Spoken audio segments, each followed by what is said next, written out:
जय श्रीराम। धाराशिव शहरामध्ये नव्याने तयार झालेले बेकायदेशीर कत्तलखाने तातडीने उद्ध्वस्त करण्यात यावेत म्हणून आज मी धाराशिव जिल्ह्याचे मान्य जिल्हाधिकारी साहेब, त्याचप्रमाणे मान्य पोलीस अधीक्षक साहेब यांचे समक्ष भेट घेऊन धाराशिव शहरामध्ये कशा पद्धतीने गोवंशाची कत्तल चालते हे सर्व त्यांच्या समोर निदर्शनास आणून दिले।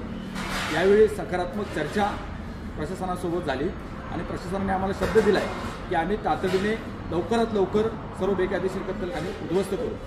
आई तुळजाभवानीचं पावित्र्य जपणं हे आपल्या सर्वांचं कर्तव्य आहे।